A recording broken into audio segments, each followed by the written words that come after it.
How does SMP ink settle into the skin over time? Let's talk about it, Nicole. What comes to mind? If done correctly, it'll settle nicely. If not done correctly, it'll almost be kind of like a puddled, muddled mess. I think of like a river, right? It's like if you throw something into the river and you're going too deep in my mind when it comes to tattooing, everything's just kind of flow. That's beautiful. That's beautiful. Might be a I love weird that. way. No, that's perfect. That's perfect. Let's throw a picture up while you're saying that so I can kind of get an illustration. So when you say river, you're talking about the blood flow in Correct. the dermis. Yes. Right? If you were going way too deep, it's Okay. not only are you going to not see it initially, but over time you're going to be able to tell, that was way too deep. And even with traditional tattooing, you can't. Same premise, same premise. Yeah, I mean, this is why we call our version subtlety, and this is what's so hard to do. I mean, these illustrations are zoomed in, right? Yeah. So we're talking about tiny little windows of opportunity. Yep. And right, like you just said, the deeper that someone goes into the dermis, the more chance of it spreading, getting puddled and muddled or smeared. And the lifestyle, if you throw that in there, that's gonna have a whole other effect. Let's say that you already went too deep, but now you've got a guy that's always in the sun. What's gonna happen? It's gonna look worse even quicker. Right. So your genetics, your lifestyle. All right, so let's just start by saying this. Regardless of who you are, the ink will absolutely settle into the skin over time. Yes. Again, highlight on why we do subtlety. We're trying to barely crack that surface of the dermis, and we want the ink to sit right at the top surface to avoid any of the smears, I think of like dancing with your skin. Like we want to get it to like beautiful. stick, It's exactly but what like we're we're doing as literally artists. dancing with it. It is the dance. But getting it to sit at the superficial level where it's not going to deviate and it's not too deep.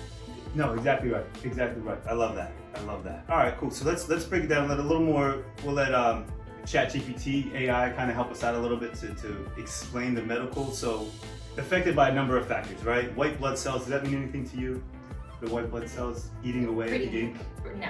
Not so much to me either. All right, how about skin elasticity? Let's talk about this. So as AI would say, and I definitely agree, the more elastic the skin, the better health of the skin, I guess would be a better way to say that. But I would also say this comes down to the artist.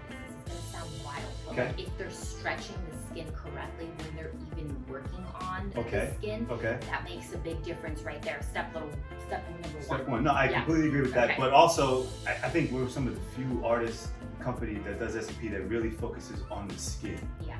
And you kind of Agreed. champion that. So Agreed. it's not just stretching the skin when you see them, it's getting the skin healthy. Before, like if they come in and there's so much dryness and you're like sitting there and they're like a perfect commercial for like a Head and Shoulders type thing and you're trying to work with all that dry skin, it's really hard because you don't know how deep you're actually going and you want it to sit there, so you might be going through all that dryness as opposed to just removing the dryness before you see the person.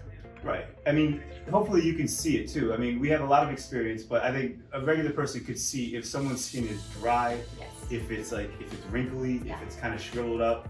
But sometimes skin is deceiving too. Sometimes Very somebody true. looks like they've got great skin, but if you're not working with their skin prior, you really don't know what you're getting yourself into. We're getting intricate. We're getting deep. But it's true, and that's kind of the lens of our scope, right? What we're seeing every day. It's hard. It's very hard to kind of do that dance and navigate these waters, and that's what we want you guys to understand.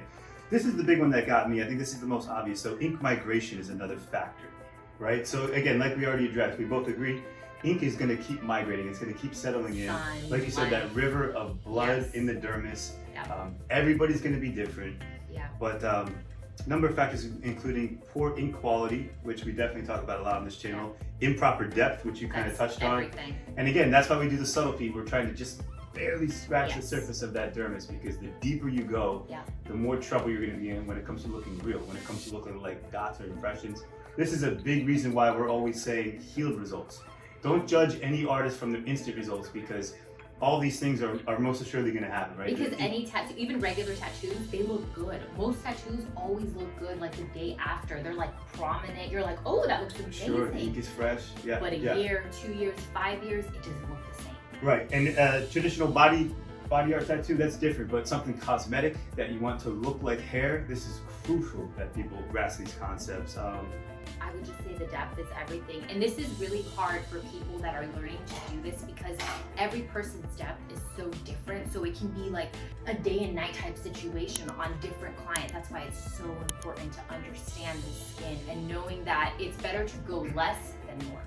Yeah, so true. And lastly, I'll just close by saying this illustration we're showing right now look at the bulb of the hair and then look at the size of the dermis. You could fit maybe 2 or 3 of those bulbs. So we're talking about a small little window. I always say it's like the thickness of a dime or a nickel, right? Of a coin. Yep. And very hard to do. Like you said, everyone's a little bit different. Anything else to close it out? No.